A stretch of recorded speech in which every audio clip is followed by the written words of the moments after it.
everyone, and welcome back to Between Realities. How the hell are you?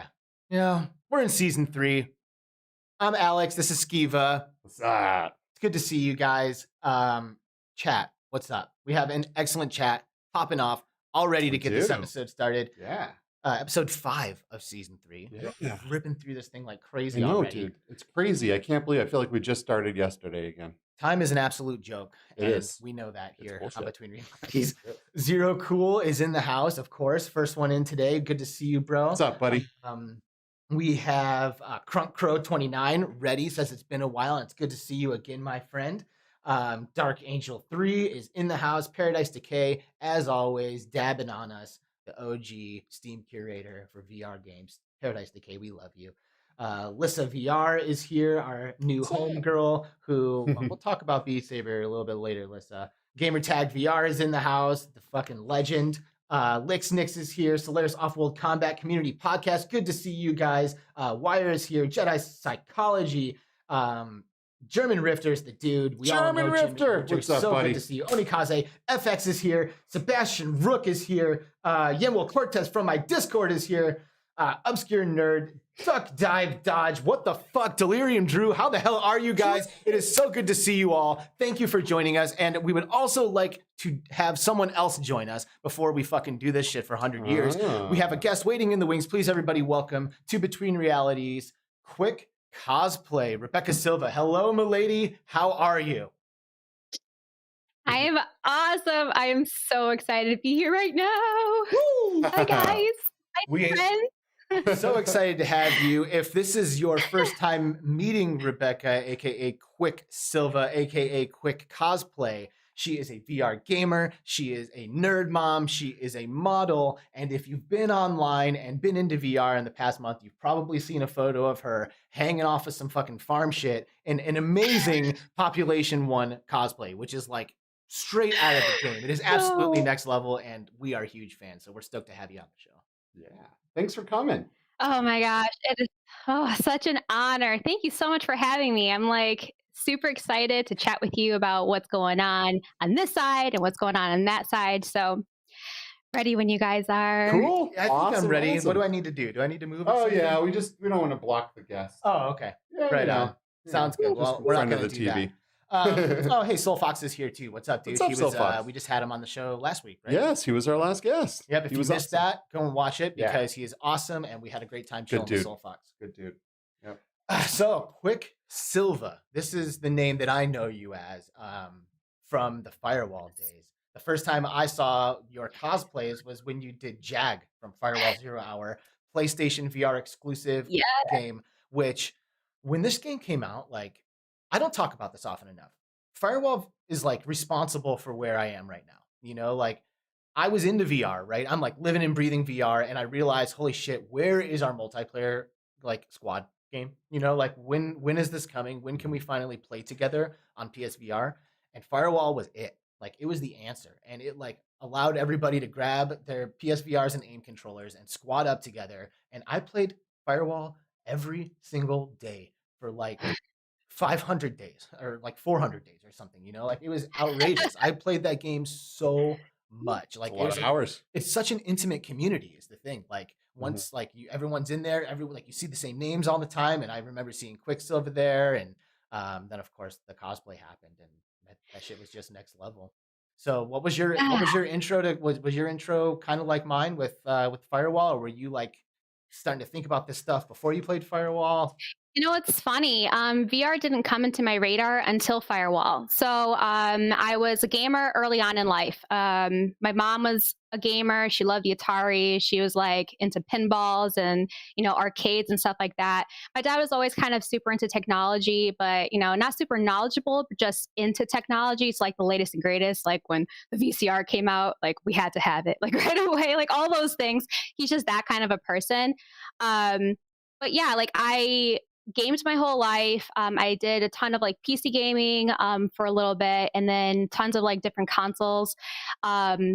And then several years ago, we got the PS4 Pro, and then my husband, as a gift, got me the VR headset and the aim controller, and I discovered Firewall. And my freaking brain was like blown. Like my mind exploded. We played for like the first 2 weeks and we got so addicted to the game that we ended up having to buy a second PS4 Pro with a Yeah. new headset and aim controller because we kept fighting over like who was going to play. And, so. Well, And then and it you want to became like, squad up together. Like you want to have each yeah, other's back in there. Like that's what that game's all yeah. about. Yeah. Yeah. Yeah, it's awesome. Absolutely love the Firewall community.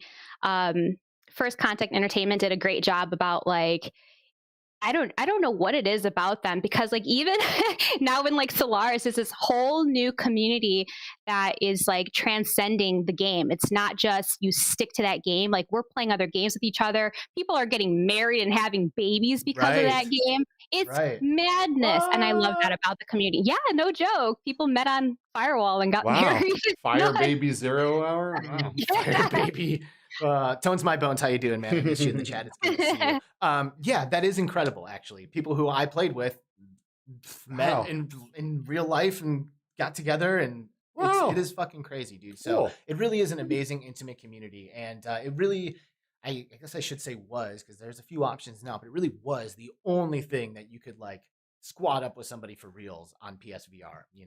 Yeah. So I feel like I'm really happy that we had you on because I've recently been talking to Skiva about how like I feel like I should mention Firewall a little bit more often because Yeah. it really was insanely influential in my development as a VR gamer and a VR video maker. Yeah. Because you could just stream, you Yeah. could just stream it. You could just on your PlayStation, you just hit stream, and it goes straight to YouTube. Yeah, that's right. I forgot about Yeah. that PlayStation Share feature. Yeah, You I don't was really like, even have to know what you're doing. exactly. Just hit the button. I was like, you know what? Yeah. I might as well contribute. Like, there's not enough VR content out there. If I'm just playing, I might as Mhm. well stream it so that Mhm. way somebody could come in, see it, ask Yeah. me about it, whatever. And now here we are.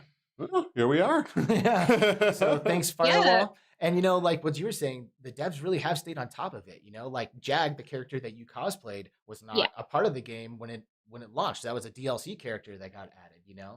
So was it like when Jag came out, where you're like, oh, wait a second, kind of look like her, and like the Yeah. lights started going off? Yes, it was exactly that. I honestly didn't even play Jag too frequently. Nah, I'm all me about either. Nico. Mhm. But I saw an opportunity to contribute to the game in a meaningful way, in a way that I knew that I would be able to contribute. I'm not a streamer, not yet, maybe, who knows? Yeah. But but I wanted to be able to bring some attention to it that didn't involve me necessarily streaming the game or playing the game or whatever. I was like, you know what? I'll take my cosplaying skills and I'm gonna put myself into this game and like become Jag. And that's kind of like how it took off. And I was super excited about the reaction to it. So it was really cool. I had some fun with the video description today, talking about how sometimes it seems like the stuff that we do in VR is real life. And Yeah. to me, I mean, I love cosplay myself. Like I've gone to Yeah. multiple cosplay conventions and I have a great time. I could do Finn from Adventure Time right now. Like I've got everything Ooh, I need. I fun. can slap it on and we can go, and I like love to live and breathe the characters too when I'm Yeah. cosplaying. So I'm all about it. And to me, like cosplaying VR, it's almost like a little bit, I don't want to say it's like more profound or legit, but it almost is a little bit, just because like when you're in VR, you see those avatars, like they are like true to life in that moment, and then it's like Yeah. we're just one step closer to bringing that into reality. You know what I mean? So to see stuff Exactly. like your cosplay images, like it starts to help those lines blur even more than they already are sometimes. You know what I mean? And I admire that. I think VR is a great space for it. It is. Let's Yeah, bring that's up a something that couple of those might. pictures, That's Oh, good. sorry. Yeah. Mhm. by the Let's see way. who's gonna pull these Oh, in. you can go ahead. I just wanted to bring up some of the pictures of your Oh, I was just cosplay gonna stuff. say that's kind of like something that my husband actually really appreciates about my cosplay. He actually prefers it. So, because I'm not like I don't trap myself in like a bubble of specifically like what I cosplay. Because someone asked me, they're like, "Oh, are you just a VR character cosplayer?" And I'm not. So I've done movies, I've done TV shows, cartoons, like kids cartoons. You know what I mean? Like everything. I've done all sorts of different cosplays. And the ones that my husband likes the most are the ones that are fictional characters that are, in games or things like that, that people have such a personal connection with because you manipulate them in game and interact with them in game, and then you take that fictional character and you put it in real life. That's super cool to him. Like, when I cosplay like Valkyrie from Thor Ragnarok, right? There's already Tessa, who does that. Like, you see the Hollywood quality grade costume. It's been done. I still have fun doing that, but he prefers it when I do like the real fictional, like comic book characters, video game characters that you don't see in real life. Yeah. Yeah. Well, for me, it's just about the level of enthusiasm for those characters, right? Like kind of what you were saying, like people have such a close personal connection to it. And, we all know that the VR community is like arguably the most freaking passionate community out there. Like we scream our love from VR from the fucking rooftops, so I love that. to have someone who is bringing that, like our games, like who else out there is cosplaying VR characters? You know what I mean? Like, and so it's awesome. We're like, we love to have it. And like, now we're starting to see some of your images of this Population 1 cosplay, which I guess we could argue is kind of the thing that's putting you on the map right now. You know, like this photo shoot's insane. Yeah. Tell us a little bit about how you picked this game. What made you like choose this character and really want to get into this? Because you just did a phenomenal job. It's like they hit the render button on a million times setting and the character came to life. It's pretty wild. Thank you. So, picking Population 1, it was more so, I came to the Oculus world. So I left like the PSVR, Firewall Zero was really almost the only thing that I played. I played a little bit of other like games on, PSVR and stuff like that. But Firewall was really all I played for several years. And then I took a break after I did my JAG cosplay, and I started dealing with some personal things. I kind of just took a break from Firewall. And then there was the whole announcement of Solaris coming out. And I'm like, oh, I have to try this. I played Firewall for so many years. First Contact Entertainment came out with this new game. I'm going to go check it out. So my husband has the Rift. So I was playing on there, and I ended up liking the game. So he's like, I'll just get you a Quest 2. And as I started playing, I hadn't heard anything about Population 1. I wasn't really into like battle royales, to be honest. I wasn't like a Fortnite kind of a person or anything like that. So people are like, oh no, you have to try this, like, Population 1. Everyone's talking about it. So I was like, fine, okay, let's do it. I didn't jump the train when Fortnite came out. Let me get in day one. So I put it on my calendar. I bought Population 1. Day one, I spent like the whole day playing like 6 hours, just trying to get like the hang of the mechanics and things like that. But I ended up freaking loving it. It's such a fun game. And after, playing the game a little bit longer, I was like, I have to do a cosplay of this. Like, this is like I want to get there first, because I knew that there were some people making just like little cosplays, like putting on sweaters and beanies and like goggles and stuff. But I'm like, no, I need to like really put myself out there, and I'm really gonna do like a very serious photo shoot of a character. And then that's when the hunt happened. So I kind of went through all of the different skins, and Anna Rainbow level 46 was like, this is it. Like, she's super bright, she's super fun. People will recognize her from the advertisements, and that's a huge thing too, that I didn't want to pick some obscure character that wasn't on like the advertisements or like the thumbnails and stuff like that. So I wanted something really bright and iconic, and that's what kind of ended up happening with Anna. It's so good. Like, all I want to know is, how the hell did you make that jacket? Like, that didn't exist, I assume, right? No, well, the jacket exists. You can actually Google, rainbow puffer jackets. Oh, sweet. So I ordered. Yeah, you can buy. I think it was like like AliExpress, like those, like that cheap website. If you go on AliExpress and you search like rainbow puffer jacket, it'll appear. The problem is that with cosplay, sometimes you don't have to make everything from scratch. I'm a busy mom. I have 2 kids. I homeschool my kids. Like, I don't have necessarily the time, or honestly the sewing skills to like build a puffer jacket from scratch without having to learn the patterns and things like that. So sometimes I buy things, and that's totally okay. So I bought the puffer, but the puffer was huge. So I have a video on my Instagram. If you guys are ever interested in seeing kind of like the progress, I have like a little thumbnail. You can like click on it and see the progress of my cosplay. But I had to turn the jacket inside out, and then I kind of like pinched it along like my body to make it smaller because it was just like huge puffer. So I had to like take it in.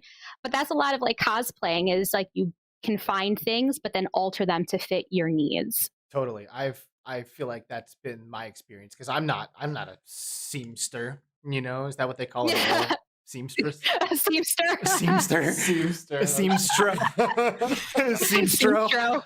I'm not a seamer, I'm not a sewer. I don't have a sewing Yeah. machine or anything, so, and I've done a Yeah. handful of cosplays, and it's always been like, buy the thing. I mean, Etsy's a great place because there's some people who love to make these things with their hands too. Oh, So yeah. you could just, Oh yeah. bring somebody in, have them make something for you by hand and kind of pull the pieces together. And it's like a puzzle Yeah. almost, the way it kind of comes together, it's pretty Mhm. cool. I want to know how Yeah. you found this location, because to me, you went in the game. It's like, there's no way. Did you travel the world looking for a place like just like Population One, or did it just happen to be in your neighborhood? Because that would be weird. It happened to be in my neighborhood. The What? perks of living in Illinois and, being an hour away from downtown Chicago, big city. And then I'm like, a couple miles away from farmland. It's crazy out here. Wow. That farm is owned by the parents of one of my husband's drone buddies. So my husband builds and flies drones from scratch, like FPV drones. Nice. And he's flown that farm several times and has like drone footage of it, which he does in like the VR headset and stuff like that. So it's like he's actually in the drone. Super Yeah. cool. That is it. Nice. So I immediately thought of the farm, and I'm like, I'm pretty sure you told me that one of your buddies, his parents bought that farm like a couple years ago. And he's like, yeah. And I'm like, do you think they'll let me shoot there? And I asked, and they said, yeah, no problem. Bring the family. So we just spent the day at the farm. They have like legit animals, like cows Wow. and like goats and stuff. Geese. So did it It's just awesome. smell like straight animal manure while you were out there climbing around? and taking pictures? I mean, it smelled like a farm. It wasn't overly bad, but it was really cool. They just kind of let us do whatever we wanted. Nice. Being safe, of course. We're like, we don't want to be responsible for. But your also, I'm injury. climbing this fucking thing. Yeah. Yeah, you got Yeah. up there, man. I was like, wow, did she Photoshop herself up there? Nope. She actually looks like she Oh, climbed I up there. climbed it. I climbed it. Nice. I tried to get higher. Everyone was yelling at me like, not that high, because I couldn't like. I had to strap my gun. I had to strap that AK to like my jacket, and then I was Oh, like yeah. climbing, and then with one hand had to like undo my knot to like grab it. It was scary. There were times that I thought I was gonna let go because my arms were freaking burning. Wow. Well, Yeah. it's awesome.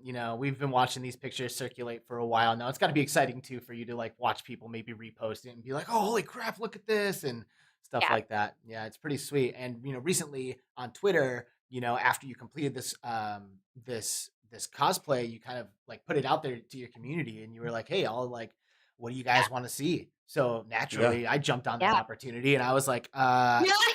"Alex, Yeah. hello." Me too. Half-Life Alex. Let's do And, this. and I'm so excited for it because we get to see Anna, right? Like you're playing Population One, you see her running around like Mhm. crazy. It's like really, really recognizable. Mhm. But in Half-Life Alex, you're playing first-person perspective, and you really never see yourself except for never Right. mind. I'm not gonna say anything. But you You never do really you do yourself. see her in Half-Life 2 Yes. quite a You bit, know right? what she Because looks you're like. Right. you're Gordon Freeman, and Mhm. Alex is is guiding you through some parts of the game, but you don't look down in Half-Life Alex and see see your body. Alex. You don't go by any You never go mirrors, I don't mirrors. think. Totally, dude. Right? So the Yeah, only so- image we have of her is like Half-Life 2, like Yeah. old school shit. So now, like when this comes together, like when I think of Alex, I have a feeling I'm probably going to be thinking of whatever this looks like. You know, I'm giving you the benefit of the doubt that it's going to be epic. I'm assuming yeah, it probably absolutely. will.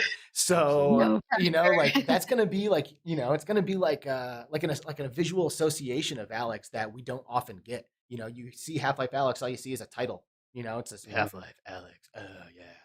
But you never see her.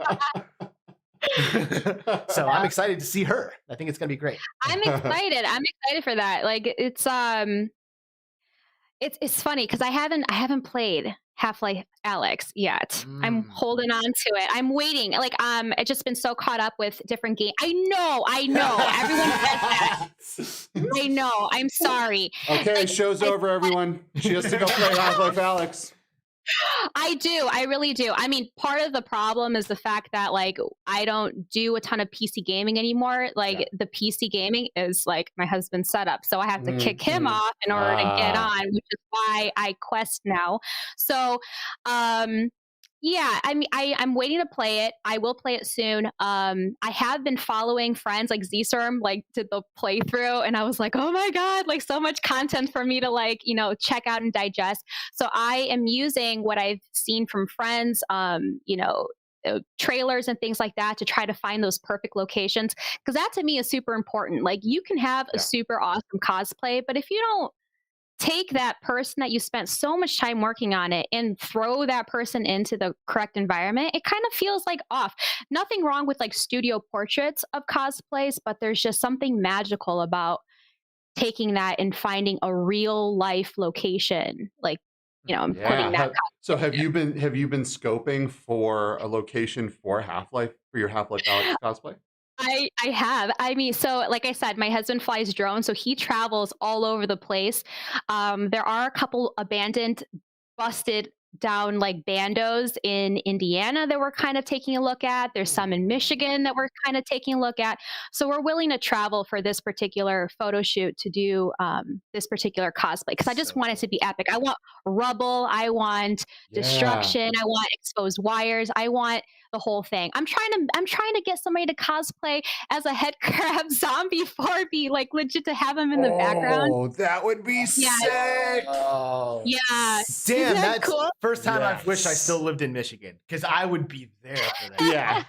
Yeah, absolutely. That's the goal.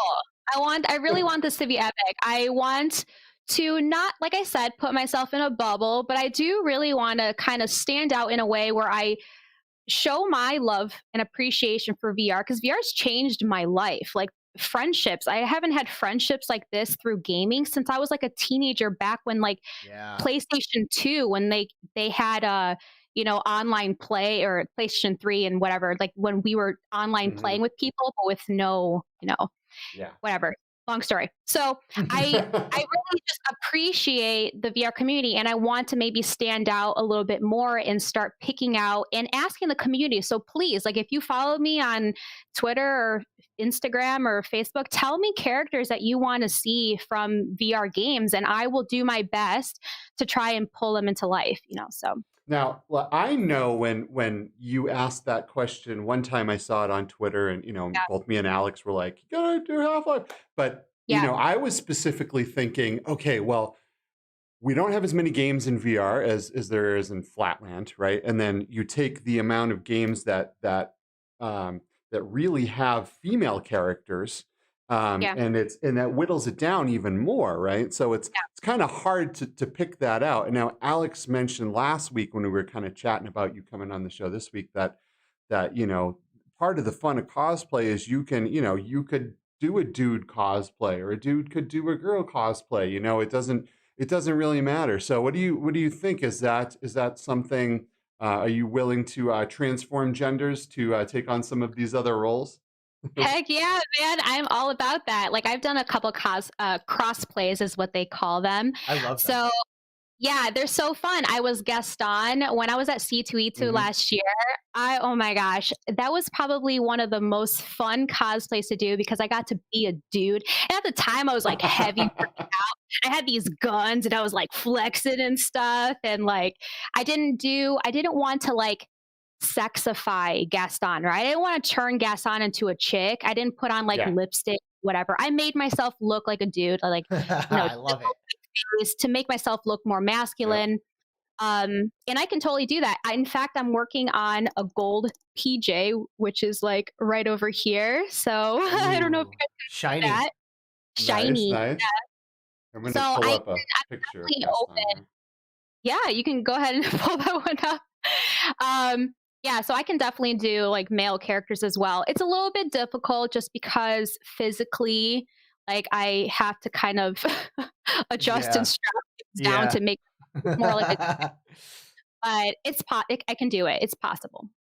That's cool. I'm so excited for conventions to kick back up because when you're walking around at a convention like as Alex Vance or as one of these characters from Population One, like when people encounter, like, it's one thing to see a photo shoot, right? But for me, the magic of cosplay truly is less in the photo shoots and more of when you see them. Like when I go to these conventions and I see a character that I love, it's like seeing a celebrity. Like Yeah. it is. Like for me, Yeah. like it's not like I'm not seeing the person underneath the costume. I'm seeing Scorpion from fucking Mortal Kombat. And oh my God, he looks epic, you know? Like that is so exciting. Like when I went, my lady and I did Finn, and she dressed as LSP from Adventure Time, and we were walking around, and there was points where we would just stop, and there was like a line of people who were fucking lining up to take pictures with us. Like it's like insane. Like we like were completely living and embodying those characters, and I love that. So I'm so excited to see you walking around at like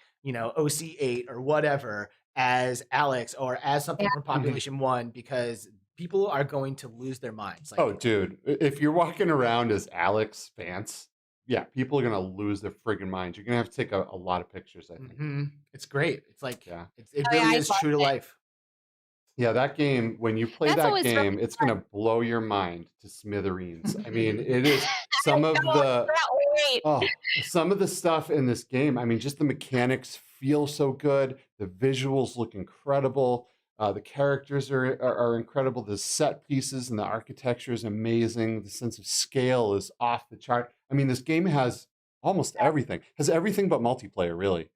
That's what it needs. Yeah. That's the modded community needs to step the fuck up and put some multiplayer in there. Yeah, for sure. Hack the game cat says a tree guy cosplay could just walk around cussing at people from Accounting Plus. You ever see that? You ever play Accounting Plus? The tree world! What the fuck? I can see it now. Dude, that's so good. Have you played that? That is so good. Oh my gosh, no, I have seen it though. I have seen people like post that out. Oh, so funny though. I'm gonna have to. I'll look into it. So I'll you play and then I will look into. You're the tree, right? And like you just totally tree trunk yourself out, and then you have like a hole here where you put your hand in, and you have a puppet.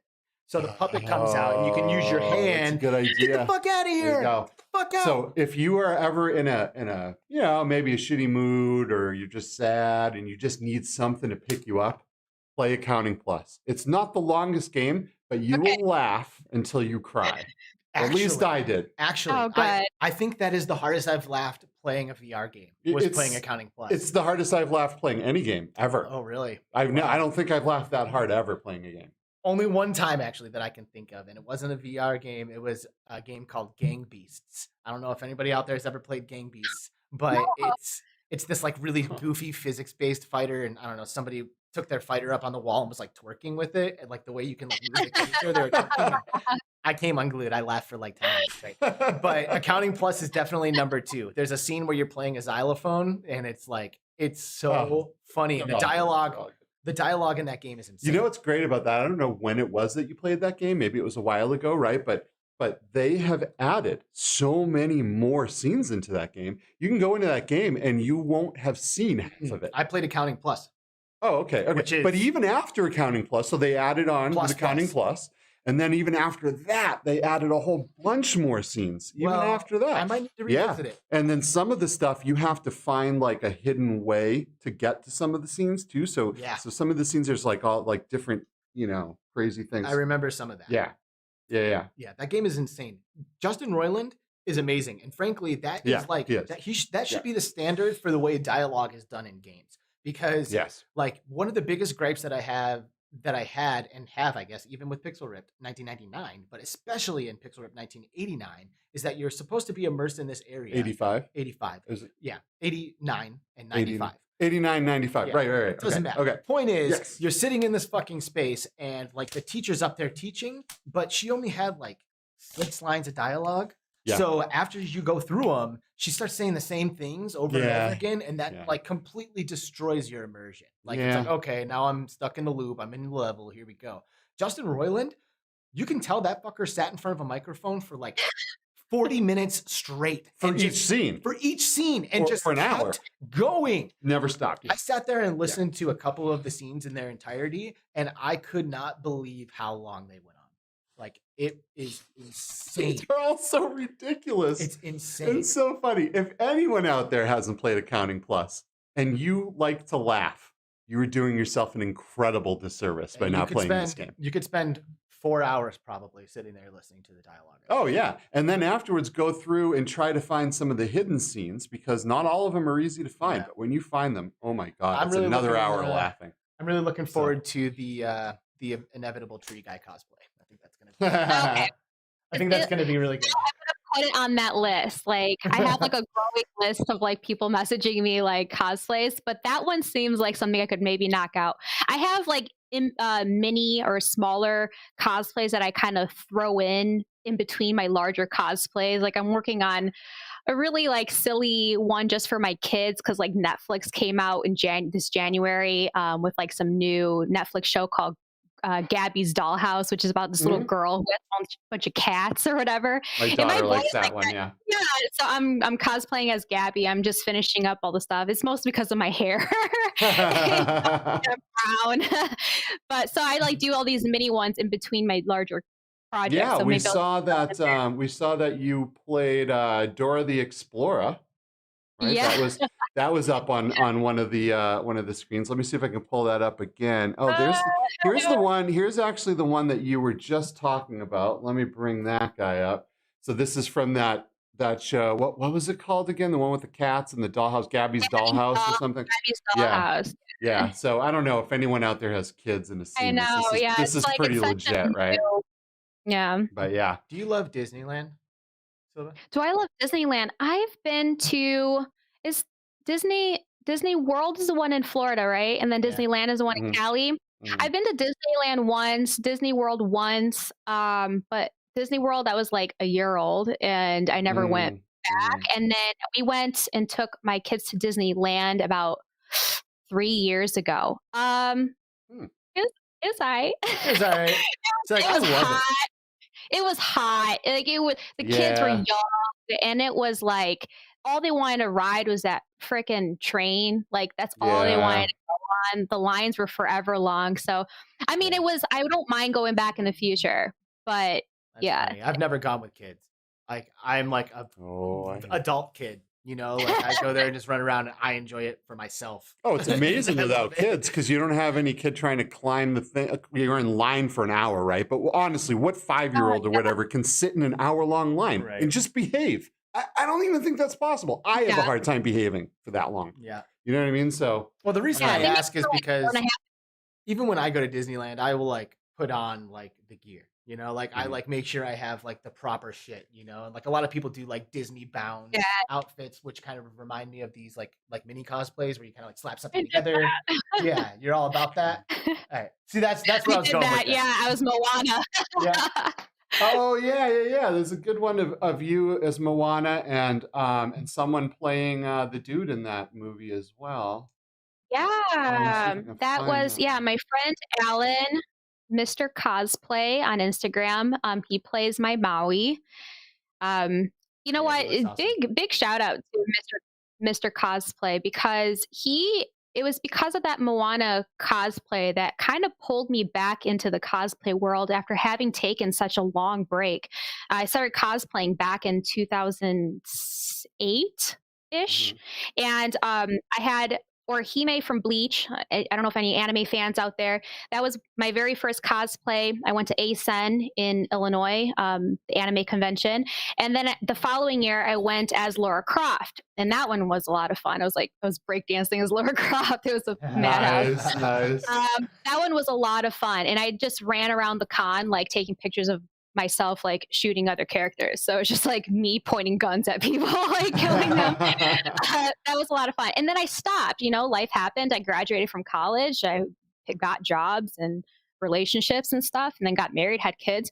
But all the while I was still gaming, but cosplay took a huge backseat. And then it wasn't until Moana came out and people were like, dude, is that new Disney film. There's a chick with like curly hair. You're Moana. And I'm like, okay. And I I'll watched do it, and it. that movie was so cool. Yeah. And then went to conventions, and that kind of like went from there. And yeah, the cosplay community is pretty badass. Like everyone's super accepting for the most part, you know, like really cool, young, old, different body shapes, colors, doesn't matter. As long as you're into what you're doing and you're having a lot of fun, like you really can't go wrong.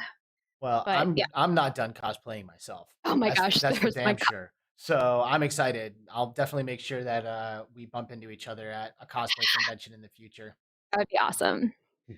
So, how you doing, Skiva?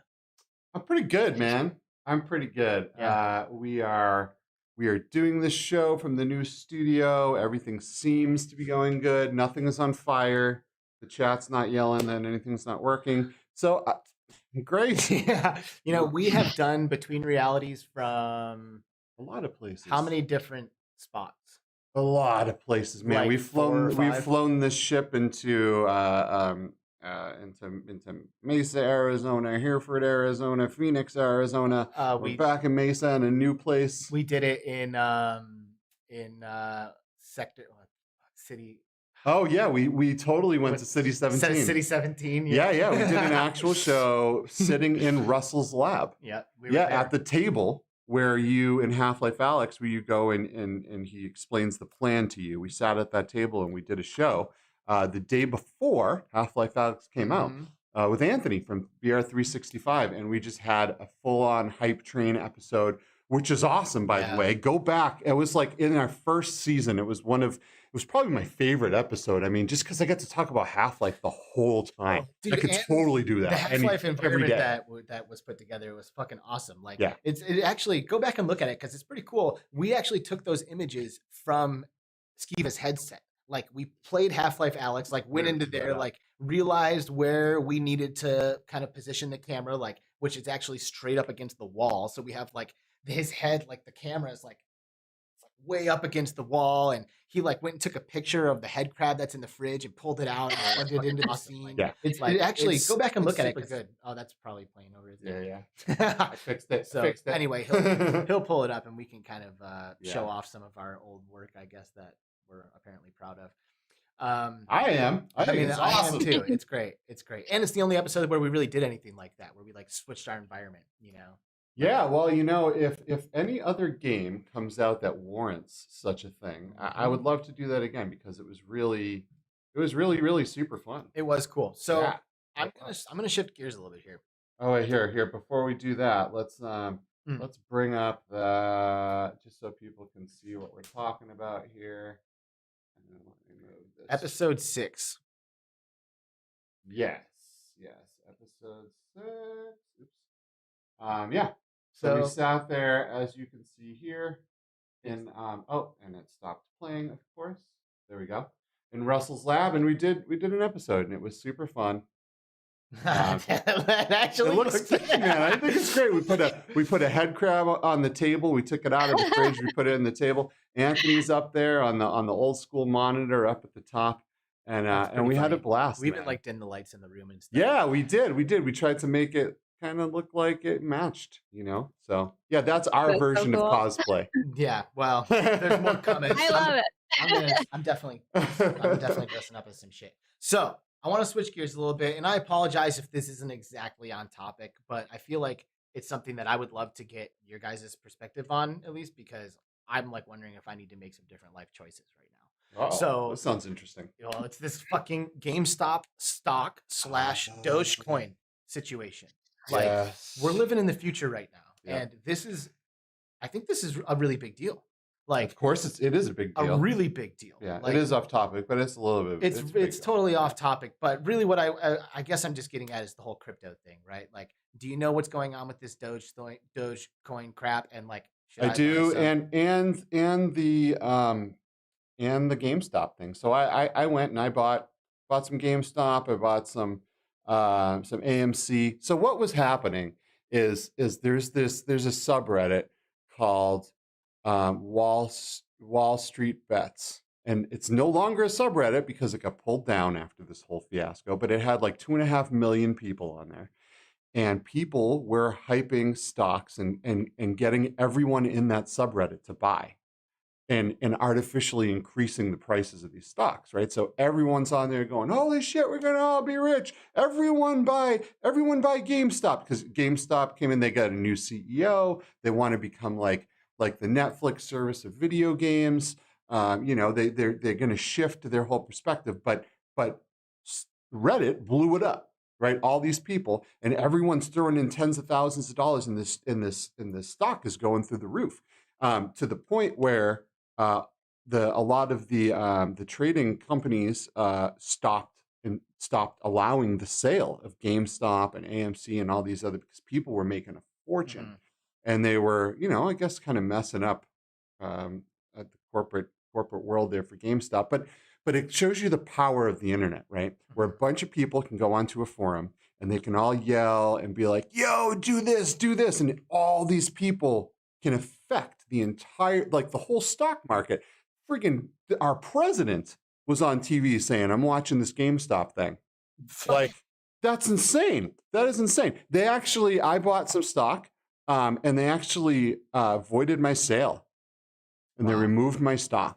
Wow. And all of these trading places, TD America Trade, Robinhood, all of these stock trading places seized and stopped the sale of the GameStop stuff and the AMC stock and all this stuff, which is a bummer too, right? I mean, you know, GameStop, their stock has never been that high ever. It's, you know, it's artificial, right? People weren't hyped because the company, they really believe in GameStop. Right. Like, let's be real.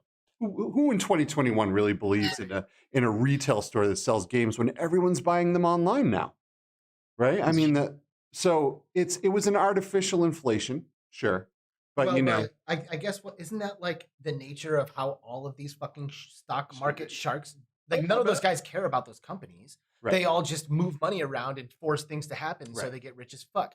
And what's happened now is that normal people, have banded together, and it's like a sign of fucking unity. Yeah. And it's like unity, it's like ants, you know? It's like, wait a second, if we all band together, these grasshoppers are fucked. Yeah. And that's exactly what this is evidence of. Like, in my opinion, this is evidence of the ants being like, hey, wait a second.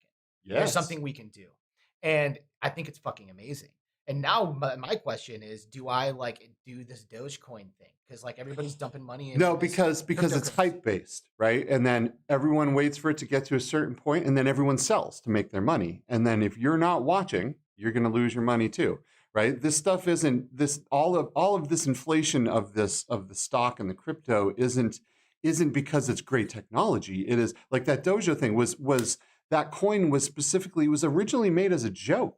I don't know the full story behind it, but I remember reading that in an article. And so it's completely hype-based. As soon as enough people dump their money in, all the people that know it's hype-based all pull their money out. Everyone gets screwed except for them. So it's not the best thing, no, but at the same time, it goes to show that people can go online, band together, and they could rock the boat of the stock market or the crypto market and tip that thing over and destroy it if they wanted to. Yeah. It's crazy that people are starting to be able to have that kind of power. This is why I bring it up. It's not because I want this to be a show about stock trading, right? And I mean, ultimately, I do want to hear, like, if any of you people, because I trust all of you, and I think if you're here, you're probably fucking smart because you like VR and you think we're cool, so you're definitely smart.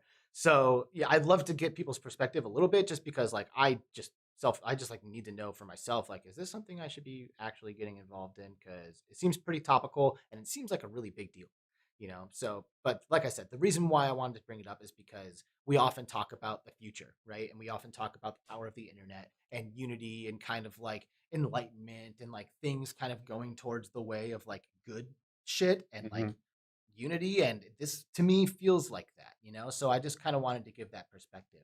What do you think, Silva? Do you have any thoughts on this topic?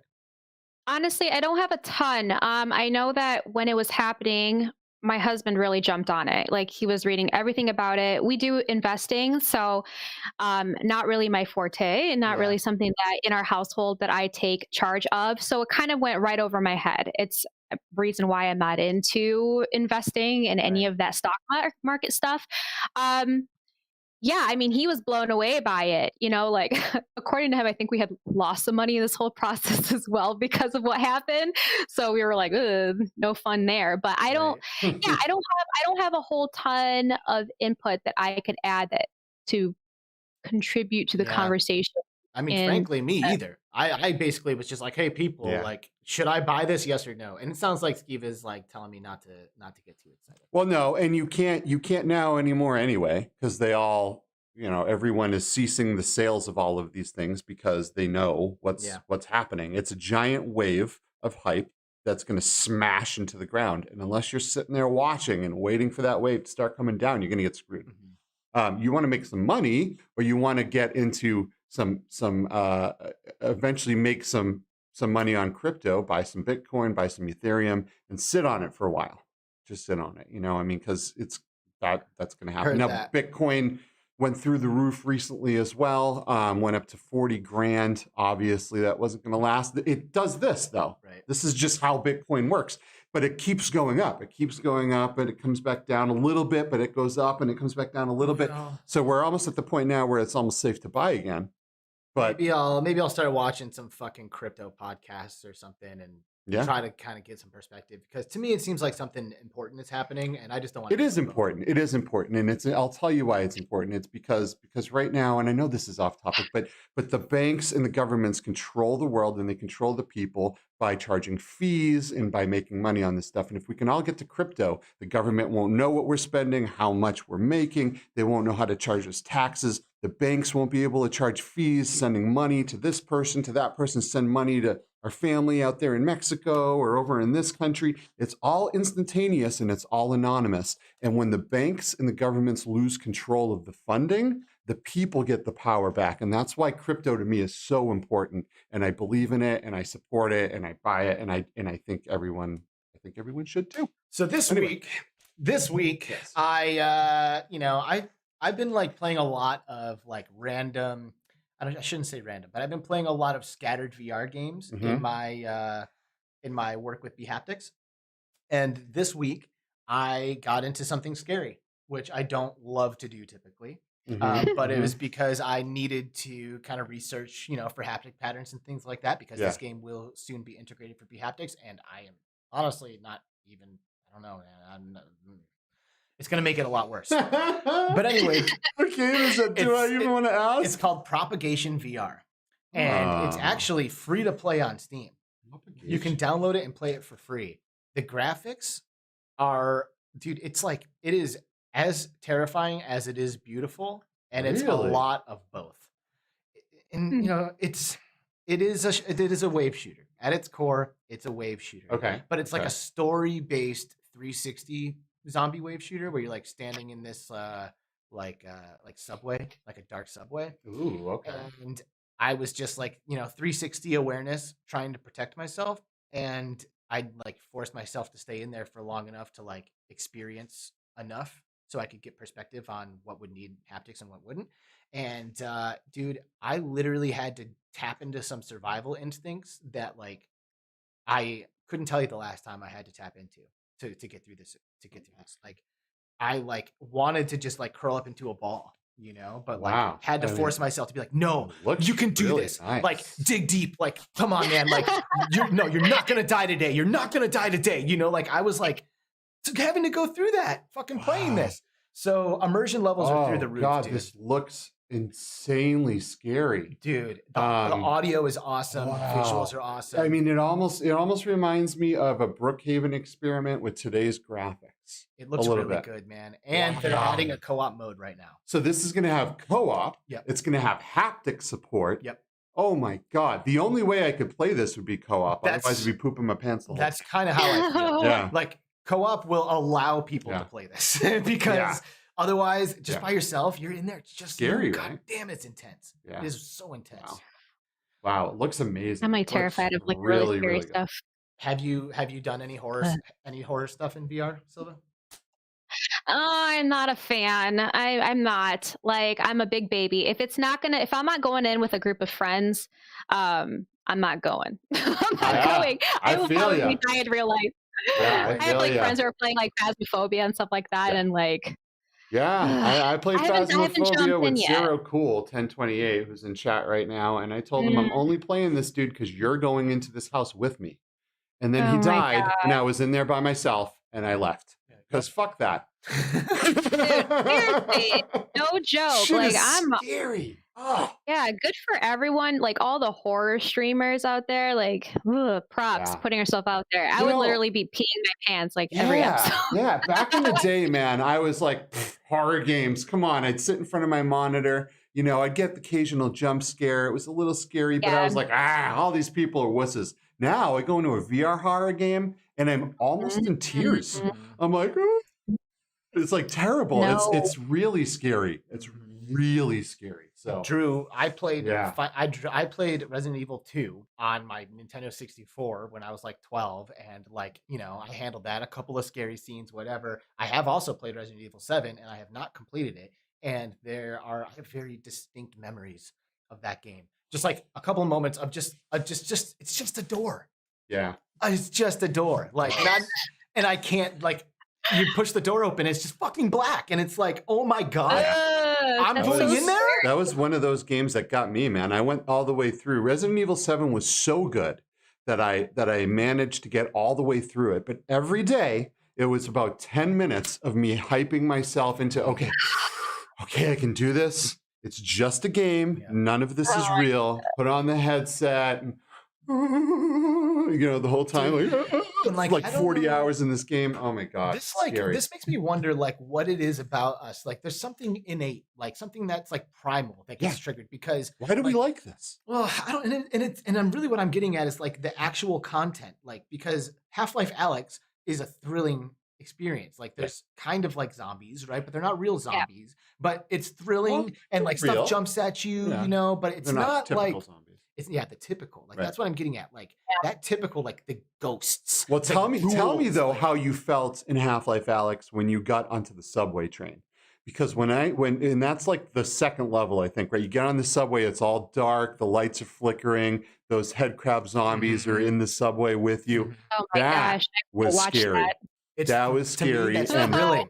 It was thrilling, but it was also scary. And that was probably the scariest level of the game, I think. So quick, when you get in there, don't get completely freaked out by that. It does get a little less scary, but that part is for me, like, and I mean, I'm just speaking from my own perspective here, of course, but like when it's not like a ghoul, like there's something about like ghosts, ghouls, like the spirits, you know, like the evil, dark, like like if it's like, oh, like it was Phasmophobia, man. That's why I can't play that game. An alien got onto his head and took him over. Like that's like, oh, holy shit, and then I kill it and then I move on. But like the ghosts, like whispering in your ear, like that is fucking terrifying. That's freaky, dude. Yeah, I've had way too many. Like, I grew up in a family who was all about, like, you know, I'm Brazilian. Like, my parents came from a very religious background. Like, that's a whole nother story for another day. But like, we didn't mess around. Like, a lot of like other cultures in, you know, Latin countries, like ghosts and stuff are legit real. Like, so I try to kind of avoid that kind of thing so that I don't like let it seep into my brain and like mess with me.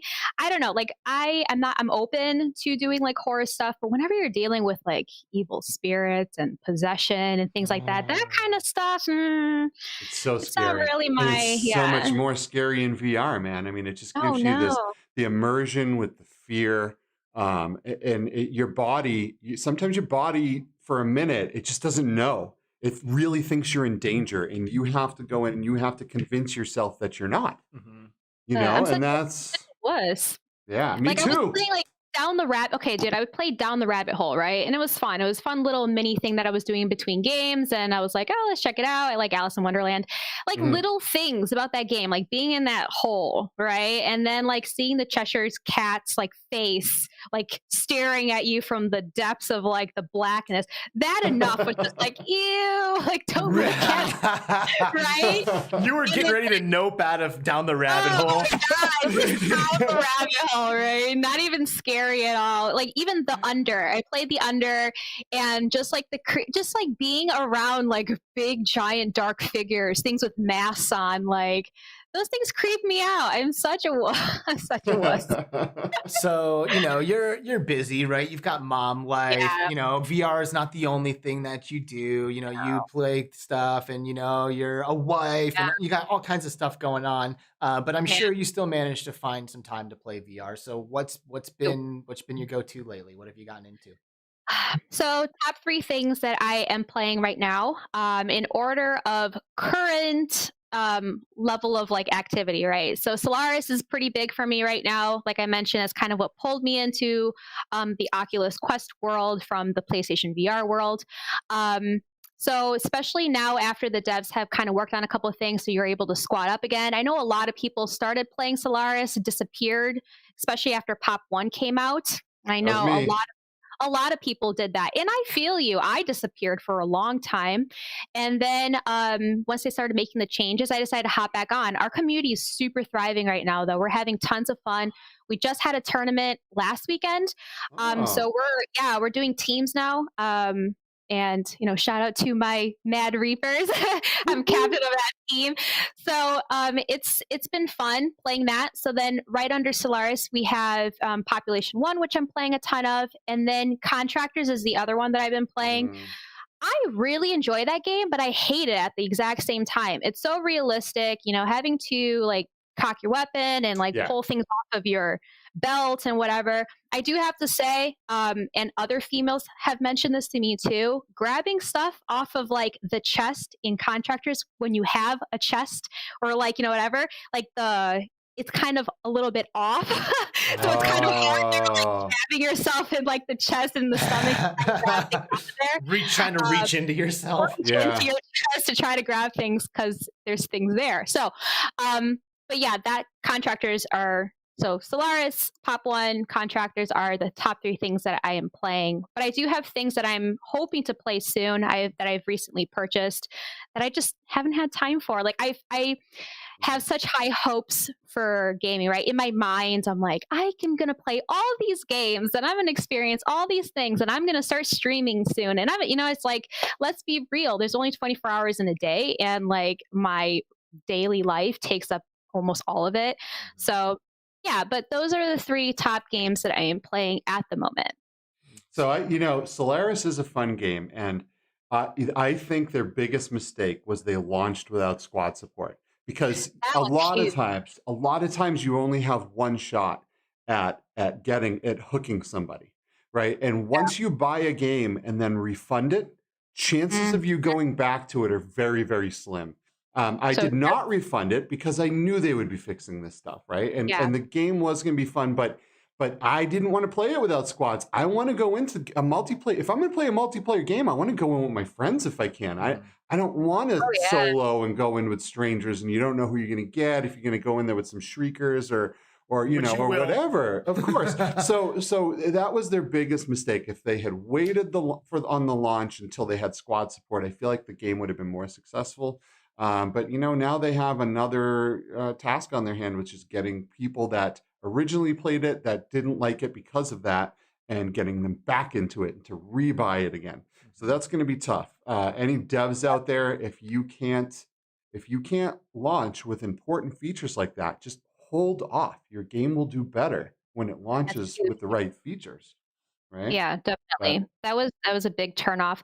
We found ways around it, but no one wants to have to find tricks and whatever glitches in order to figure out how to play with your friends. That was a nightmare. We'd be like calling each other on the phone or on Discord and things like that. Be like, all right, 3, 2, 1, put on your headset. Like that was tough. That was so tough. And because, dude, like for real, like at the end of the day, it comes down to connecting with people. Like that's why we do this shit. Yeah. Like one thing I noticed when you were telling me what games you're playing is that they A, are all social, and B, they're all competitive games. Which I was wanting to ask you, like, do you love competitive gaming, or do you love connecting with people, or is it both? It's both. It's it's funny. Kind of brings me back to like my whole childhood. A little bit of a sob story. Like I was pretty sheltered. Like my parents were very strict, very religious, and I didn't get to go out much. But I found my community through gaming. I was a huge StarCraft fan. I played online all the time. Like I literally had a friendship break up over StarCraft because like I went over to her house and like she was like addicted to and she didn't let me play when my mom broke my CD, like broke my disc. And Oh. yeah, it was heartbreaking. She's like, "What is this crazy demon on the front of the disc?" And I'm like, "It's not a Oh, demon, it's an alien." Oh, And she broke it and it was devastating. But like online gaming became my ability to escape the protective shell that I was kind of in. I spent most of my life in my creepy dark basement playing all sorts of video games, you know. But I love the social aspect of gaming, but I was also very competitive in general. I was always an athlete growing up. I always loved playing like contact sports and things like that. My mom wanted me to be super girly and you're going to do gymnastics. I'm like, I want to do like football and hockey, you know? Um, yeah. yeah, like, you know, screw your mom. I ended up doing rugby in college, but, you know, like, so I wanted to be able to be competitive almost all the time. And I found that through gaming. So yeah, both. Love being competitive and I love the social aspect of it. Yeah. So, you know, when you were born, the world was a Mhm. different place. You know what I Yes, it mean? was. Like Yeah. stereotypes about nerds and, you know, all Mhm. this stuff was completely different for men Yeah. and especially for women. You know, like I remember being a young gamer and being thinking that that wasn't cool, you know, and like girls just didn't play games, period, you know. I think No. today Yeah. things are a lot different, you know, and I mean you are obviously evidence of that, you know, and you lived through a time Yeah. where you were probably standing in like defiance of a lot of these stereotypes. So I'm curious, like, was that something that you like maybe had to struggle with earlier and like now hopefully is being alleviated? Like, what's your perspective on like the state of that right now?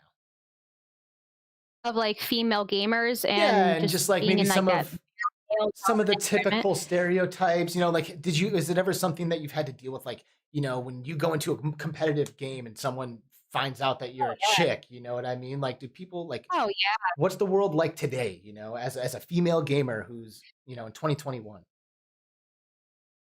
I've gotten it all, you know. Some of the earlier competitive games that I was playing, although back then we didn't have the voice features, silly, it came with came with the system was like ATV2, which kind of like brought me at least I like riding ATVs. That was super fun, and I would like break records on some of the tracks. You know, I had like a world record for a little while, which is super cool. So I'd like stroll up like a champ, like into the chats, and be like, "Quicksilver," and I'm like, "Yay!" You know, No. feeling myself. And then people would find out I'm a girl, and then people would be like, "Oh, you know, like let's chat more." And you know, they try to like get into the DMs kind of a thing. Not really what I'm interested in, you know. Mhm. I'm interested in being seen as an equal. I take gaming as seriously as I can. I wish I could be more competitive. And then when we started playing things like what was that other war? It wasn't Call of Duty. It was SOCOM, the Navy SEALs game. Mm. So I was playing that for a little while, and I could not use mics with like regular voice because as soon as I started speaking, people would be like, "Go in the kitchen, make me a sandwich," Oh, like snap. oh hey slut, hey whatever, like you're just on here to try to get attention. It was very heartbreaking. There have been a couple times where I did cry where people were just being so mean about it. Now I don't tolerate it. Like you're coming at me, like bring it, like let's go, like let's Yeah. go, and I'll fight you for it. um, but literally a couple weeks ago, just had, you know, and it's sad because now it's like kids who are doing that. We're seeing a lot Yeah. of like young gamers coming into this like public space with adults. And I had like, you know, kids being like, "What are girls doing playing this game? And, you know, we don't need girl gamers." And I'm like, you know, Right. That's such contributing a good little kid voice. Oh my goodness. That sounded like a little guy, like a 12-year-old kid. That was so good. right, you know. People are Yeah, so you toxic, man. Why? Why do people have to be toxic like that? And you know, I don't know. I kind of get with kids, right? So kids have to be very careful around their parents, around Yeah, teachers. Then they get online and they feel like no one knows who they are. They're Pure completely liberation. anonymous, and they act yeah, disgusting. And they act disgusting. And this isn't all kids. This is just a certain group of kids, and you can always tell, you know, who has the good parents and who Mhm. doesn't. but like it's disgusting. Yeah. It really is, and it's not just girls that but I'm they get the brunt, of course, right? But kids are just nasty, and they're just nasty in general to other kids, and so it's a little toxic.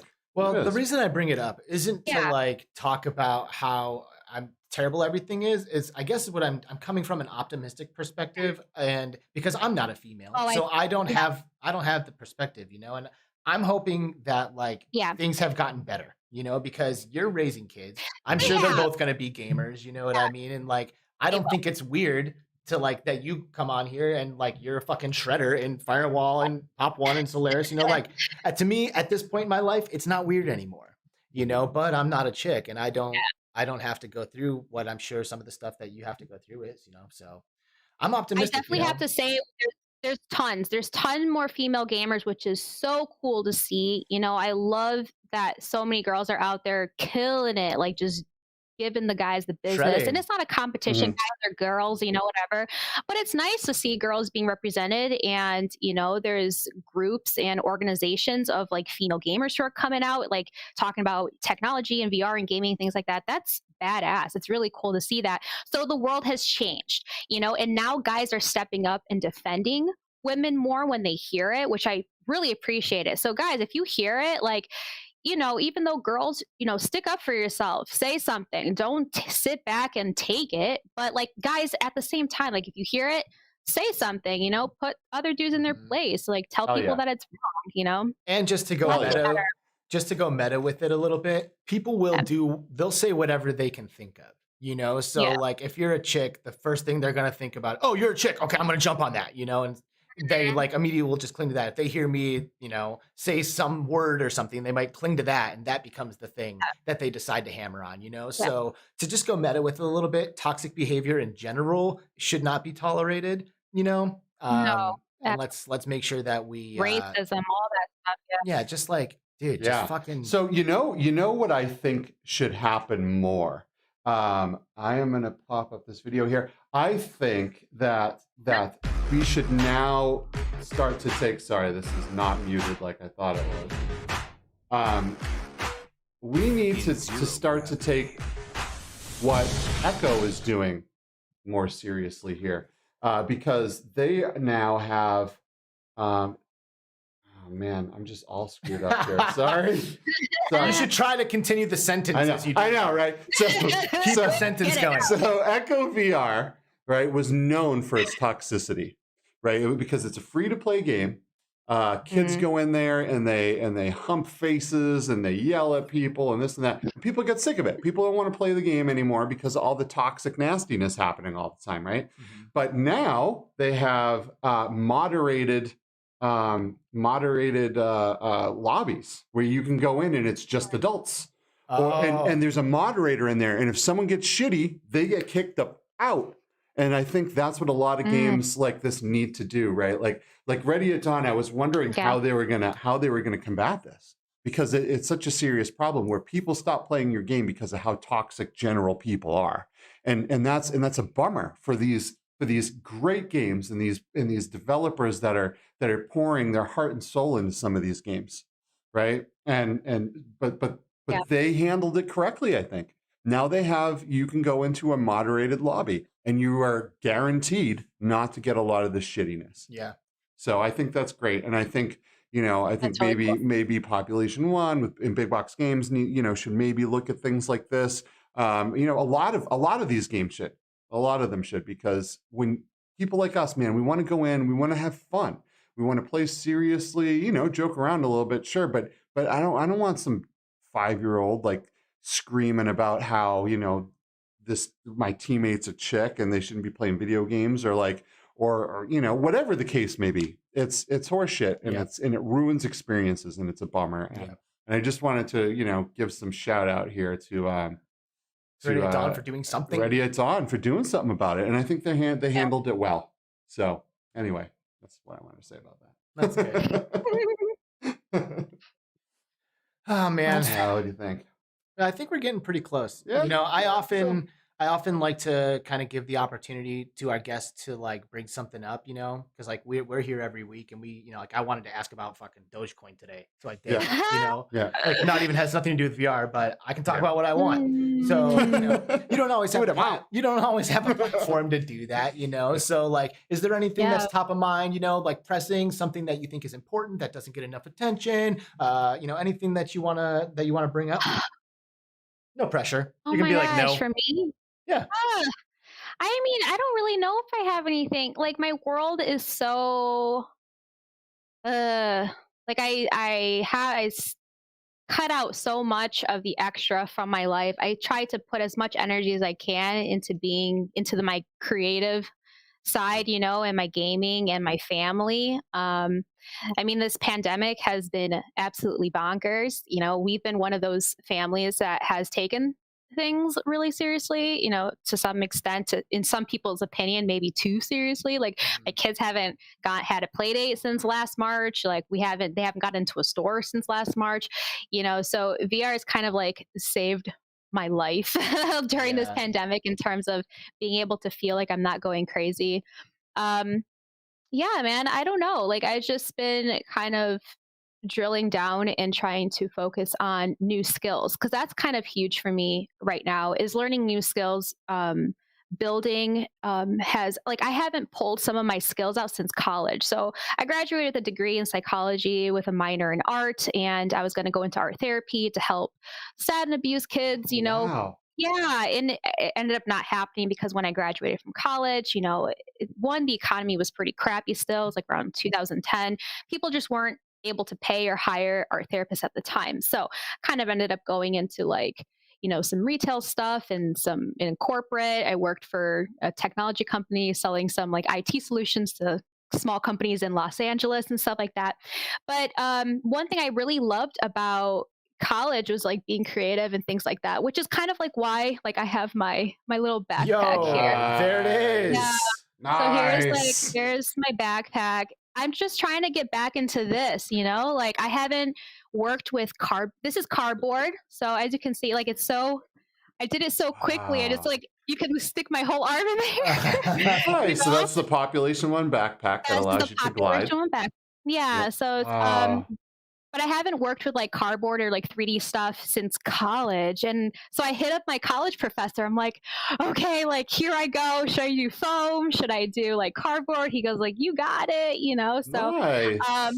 I want to start kind of working with this again. So like basically for me, my life is all around trying to become a better cosplayer, trying to become a better artist, and working with like different mediums and stuff like that. Here's my AK. Nice. Dude. Nice. What's all that shit on the side of it? It's what's in the screenshot. Well, I know, AK. but it's something. I don't know what it is. I don't know anything about weapons. I'm sorry, you guys, but I just kind of like did the best I could. I just copied it to the best of my ability. But I mean, like, what are all those attached? Is that like a little radio? Like those knobs? Like, is that all? It looks like it is. There, honestly, like there was one little piece on this gun that I did not attach, and it was like a walkie-talkie. That was supposed to have like a little coil, and there's a little walkie-talkie. I ran out of time, and I was kind of lazy because I was so over it. I was trying to get this cosplay done as soon as possible. Yeah, so you're like, this fucking looks good enough. All right, I don't need the walkie-talkie. That's great. They'll figure it out. They'll figure it out. So, yeah, man, like this is it. This is all I really think about. This is all that's going through my mind right now is how do you start on a gun like that? Do you have an actual AK that you modify, or do you have a toy gun? Did you go out and find a toy AK, or did you build it all from scratch?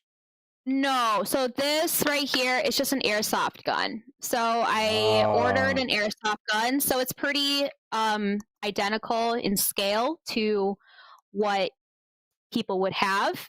And then from there, I just do. Like, that's such a hard question sometimes to ask like a cosplayer. And my husband actually told me to create a video, because even with small things, right? Like my sweater for my Alex cosplay with the Black Mesa logo on it.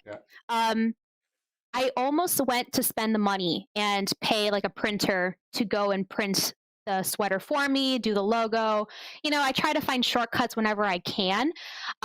But in order to have those kind of companies print anything out for you, then you have to like give them the logo. Then you're running into copyright issues. And then I emailed the developers at Valve, and no one got back to me about whether or not I had the rights to use that on the sweater, to give permission to a printing company. And I just got so tired of waiting. I was like, screw it. I'm just going to buy a cheap sweater. I'm going to make myself a quick logoed sweater.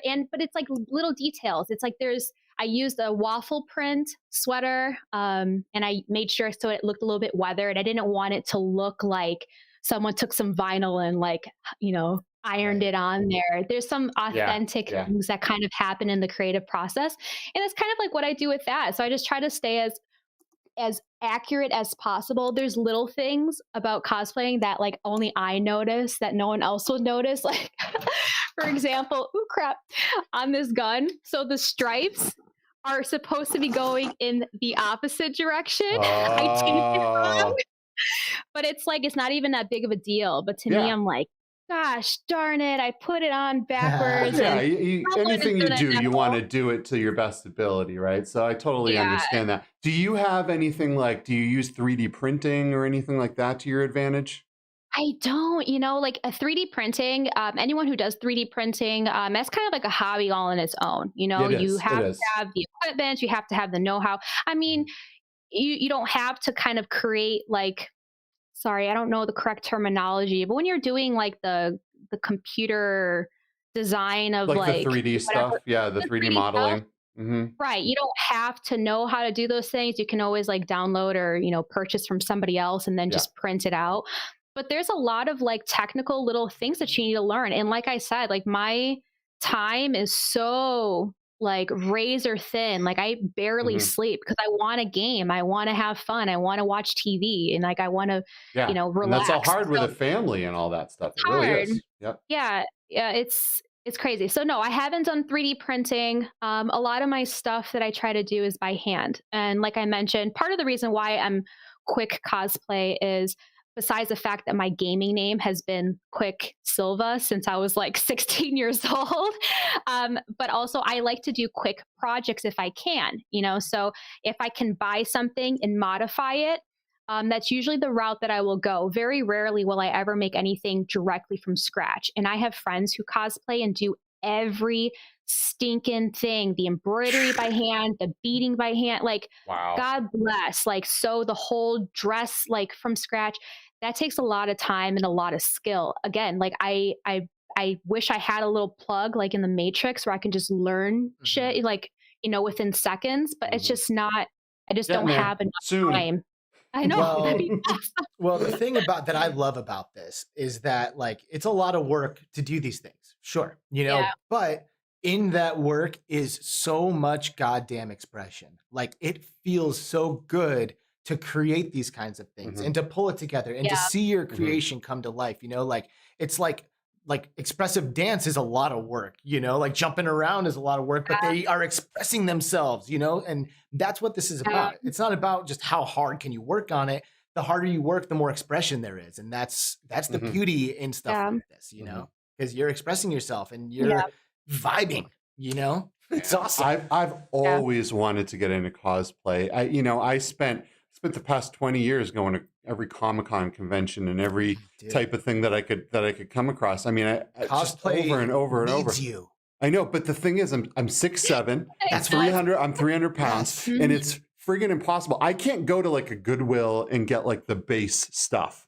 Do you know what I mean? Yes. I would have to learn how to sew. I'd have to work with all the different foams and plastics and melting things. Holy shit. But dude, a guy of your stature? Sure. But whoa, we can do so what many Quick's saying, you have to have the time. You can't make time. Yeah. You can't print time out of your printer.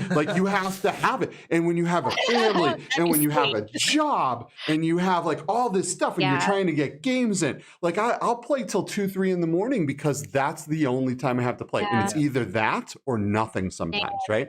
So you do what you got to do. And I just don't have the time to figure out how to do this stuff and to make it work really, really well for me as well, you know. So it's a lot of times it's time, and you know, we're gonna find that sure. time for I you. would, yeah. I want to see you turn into like that huge thing from Ninja Turtles that the brain guy is like, he's like in the stomach, you know? Yeah, Do you know what I'm saying? I do. I Like, do. Or okay, that's I just think the- I would, that's just if the we're gonna first one. do that. I would rather go with like Terminator 2, the dude coming out of the guy's stomach. Oh yeah, Oh my God. Quaid, you know. that's Like, there's a lot of Total good Recall. stuff. That's Total Recall. Total Recall. Duh. Love But Total there's Recall. yeah.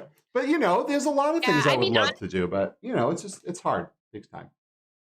I think if you were to go down that route, you would be looking at like custom cosplay Yeah. pieces. You know what I mean? You're Custom sending everything. people your measurements.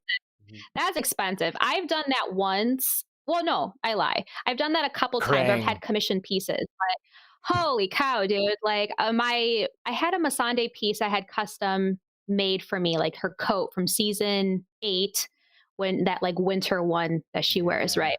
So that Masande coat, when it arrived, I was so excited because I was like, oh, in my head it was going to be a certain way, and that's a hard thing about being an artist and a cosplayer is because in your brain, like you can be very detail oriented and have something very specific in your vision. And then you have someone else's creative brain put it together and then it arrives. You're like, gosh darn it, it is not what I had in my brain. So what ends up Yeah. happening is I get these expensive custom pieces that I have commissioned, and then I spend more time dyeing it, sewing extra stuff on, like it up. And Yeah. what I end up doing. So And you spent the money and you on spend the top of it. money. Mhm. I mean, sometimes it's worth it. That coat for that Masande was like necessary. Like I didn't have time. I was, you know, we flew out to Colorado for a weekend for that photo shoot. It was badass. It was so much fun. I'm gonna dig up And those pictures because I think yeah, you probably made a goddamn good Masande. it was a lot of fun. I really enjoy cosplaying as her, you know, but yeah, that coat, like I'm glad that the base structure of it, because the seamstress that made it, she did still a really great job in terms of like fitting it to my body. But, you know, Mhm. like I had to tweak the color. I had to tweak, like, you know, I wanted the real, like, kind of leather binding in the front. Like I didn't want fabric, you know, I wanted it to be Yeah. like legit. Well, it is legit. And we are so happy that you're doing all of this stuff. We're huge you. fans of you and the games that you emulate and Mhm. beyond. And this has just been so much fun. Like, thank you for being on Yeah. the show and joining us. Oh It my has gosh, been for sure. it's been super awesome. You know, you get curious, you see people doing things on Twitter, you see, you know, stuff on Instagram, and you're like, what is this person like? What are they, you know, it's great to meet the talent behind the art and just to get to know the people behind it, and because there's so much Yeah. passion and expression behind all this stuff, and it's just good to it's great. really And is. you know what I wanted to say too is you actually got featured in 2 magazines this year, I in the past like did. month, Yeah, right? within like a year. Well, not in the Yeah. past month. The last one was in the late spring of last year of 2020, and then just recently. So within a 1 year span, it was 2. Man, I get really, like, I'm so honored. You know, like I know that some friends are like, no, you shouldn't doubt yourself or think that you wouldn't be worthy of being featured on things like that. Because I know, like I said, I know so many people who are damn good at what Mhm. they do, and I'm working on that, you know, trying to feel proud of the work that I put out, know that like maybe it's the love that I'm putting into it that's coming out. I don't know. Like, but yeah, I was super, super honored. Like, I'm honored to be on this show, speaking to you guys, talking about the things that I love to do, giving shout outs and, you know, rising up like some of the other cosplayers out there, you Yeah. know, the Yeah. VR community. Like, God, I love it all so much. So yeah, I'm just honored to have been featured in those. Well, it's Awesome. great. We love what you're doing, and we Yeah. want you to continue. If this has been someone's introduction to Quick Cosplay, what's the best way to follow up and to keep tabs on your journey? Yeah, I post most of my pictures on my Instagram page, which is QuikCosplay. Simple as that.